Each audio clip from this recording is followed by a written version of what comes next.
আসসালামু আলাইকুম। আয়াস মামের নতুন আরেকটি ভ্লগ দেখার জন্য আপনাদের স্বাগত জানাচ্ছি। গাড়ি আমার ওই যে সাইকেল শেষ। আল্লাহ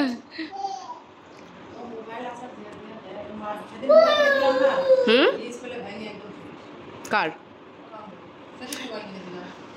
না, আমি সবার কাছে শুনি যে বাচ্চারা মোবাইল টোবাইল ভাঙাভাঙি করে। আয়ান এখনো পর্যন্ত আমারটা কিছু করেনি, মানে কবে যে করবে আমি চিন্তা করি আর কি। না, ও মাশাআল্লাহ দিদিকে সভ্য আছে, মোবাইলে আমার মোবাইলে হাত দেয় না আর কি। আনিশা আনিশা আনিশা আসছে।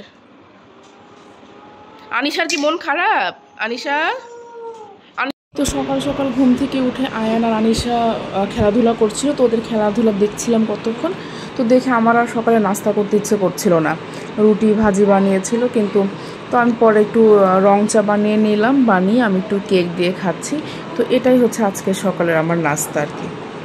রান্না বান্না মোটামুটি কিছু হয়ে গেল, আর কিছু বাকি আছে। ডাল রান্না বসিয়েছি। কিরা তো সাদা লাগে কেন? কেমন সাদা লাগতেছে। ডাল রান্না হয়ে গেছে প্রায়। গরম, দেখি এটাতে কি রান্না করব।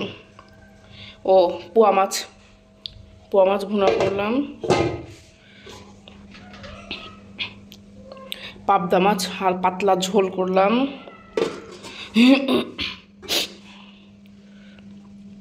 সবজি মানে পাঁচমিশালি নিরামিষ। এই যে শুটকি ভর্তা বেটে রাখা হয়েছে, এটা পেঁয়াজ আর সরিষার তেল দিয়ে মাখানো হবে। আর জানি কি আছে, ও এই যে সরপুঁটি মাছ হলুদ মরিচের গুঁড়া লবণ দিয়ে মাখিয়ে রাখা হয়েছে, এটা খাওয়ার আগে ভাজা হবে। তো এই হচ্ছে আজকে রান্না বান্না। আজকে কোনো মাংস রান্না করা হয়নি, আজকে মাছ সবজি ভর্তা টর্তা এগুলোই। নামটা মনে আসে, রুমানা যে কাজ করে যে মেয়েটা, ও বলতেছে শুটকি ভর্তা, মানে শুটকি ভর্তাটা দিয়ে পিঠা বানানোর কথা বিকেলে। এখন আমি বলতেছি আচ্ছা ঠিক আছে, আগে শুটকি ভর্তাটা দেখে এত সুন্দর লাগতেছে, তাহলে আজকে ভাত দিয়ে খাই, আরেকদিন আপনি পিঠা বানাই দেন। আর ওই পিচ্চি বাচ্চা আছে, ওদেরকে নিয়ে পিঠা বানানো যায় না, ওই খালি ঘোরাঘুরি করে, ওরা বিরক্ত লাগে। না, যে কালকে তেলের পিঠা ভেজে দিলাম না, কালকে তেলের পিঠাটা খুব সুন্দর হয়েছিল না, একদম পুরা ফুলে গেছিল।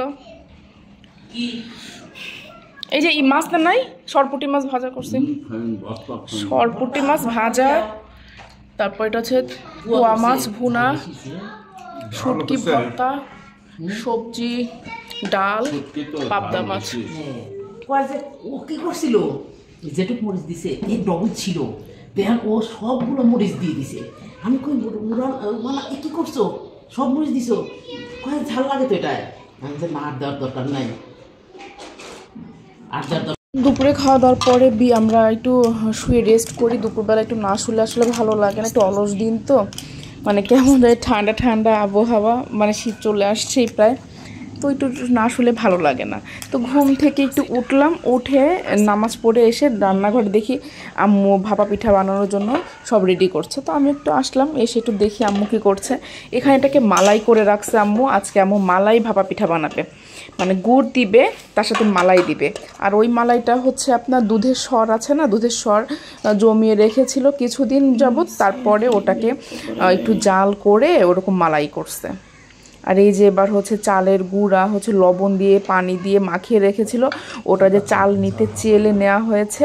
তারপর একটা হচ্ছে যেটাতে কি বলে ভাপা পিঠার যে এটা মোল্ড আর কি, হ্যাঁ মোল্ডের ভিতরে হচ্ছে চালের গুঁড়োটা দিল, দিয়ে তারপরে হচ্ছে দিল যে খেজুরের গুড়, তার উপর দিল যে করে রাখা মালাইটা, আর এর উপর আবার চালের গুঁড়া দিয়ে আবার এটাকে একটু হালকা একটু চেপে চেপে দিয়ে এবার হচ্ছে যে বসিয়ে দেবে। ভাপা পিঠার পাতিলে আগে থেকে পানি হচ্ছে বলক তুলে রাখা হয়েছিল, তো ওই পানিটা তো গরম ছিল, এবারে যা একটা একটা করে বসিয়ে দিবে, ভাপা পিঠা হয়ে যাবে। ভাপা পিঠা হতে সর্বোচ্চ 2 থেকে 3 মিনিট সময় লেগে যায় আর কি। আর ছোটো করে দেওয়া হচ্ছে, ছোটোবেলা আম্মু বড় করে দিত, তো আমরা আবার হচ্ছে বেশি বড় খেতে পারি না, তো আম্মুকে বললাম আম্মু ছোটো ছোটো করে দেন, যার দরকার সে 2টা করে খাবে, আর যার দরকার সে 1টা করে খাবে। এই তো ভাপা পিঠা কিন্তু হয়ে গেল, এবার নামাবে। খুবই অল্প সময় লাগে, অল্প সময় হয়ে যায়। এখন আবার ইদানিংকালে দেখি কি যে ইউটিউবে না ফেসবুকে স্ক্রল করতে করতে পাই আর কি, সসপ্যানের মতো কতগুলো পাত্র পাওয়া যায়, ওগুলোতে 3টা করে হয়, একসাথে অনেকগুলো একসাথে হয়ে যায়।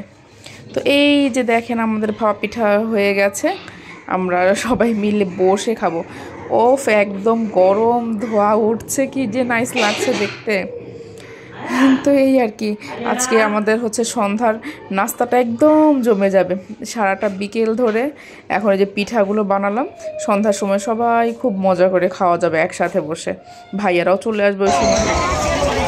আর হচ্ছে সন্ধ্যার সময় বাবুকে নিয়ে আমাদের পাশে একটা মেলা হচ্ছিল, ওকে একটু যে দোলনাগুলোতে একটু চড়তে চাচ্ছিলো, একটু ট্রেনে চড়লো, তারপর আবার এই যে এখানে এই রাইডগুলোতে একটু চড়লো। তো একটু পরে আবার আমি ওকে নিয়ে বাসায় চলে আসছিলাম। ও আবার কোথায় গেলাম, আরেকটা কোথায় গেছিলাম। জলপাই টক মিষ্টি ঝাল আচার হচ্ছে। তো তখন দেখলেন সন্ধ্যার সময় আয়নকে মেলায় নিয়ে গিয়েছিলাম, আসার পরপরই আয়নের বাবা অনেক দিন আগেই আর কি জলপাই নিয়ে আসছিল, তো আচার বানানো হচ্ছিল না, তো আজকে আবার আচার দিয়েছে। আমি একটু চেখে দেখলাম, প্রচণ্ড মজা। তো আজকের ব্লগটা এই পর্যন্তই। আল্লাহ আপনাদের সবাইকে ভালো রাখুক, সুস্থ রাখুক। আল্লাহ হাফেজ।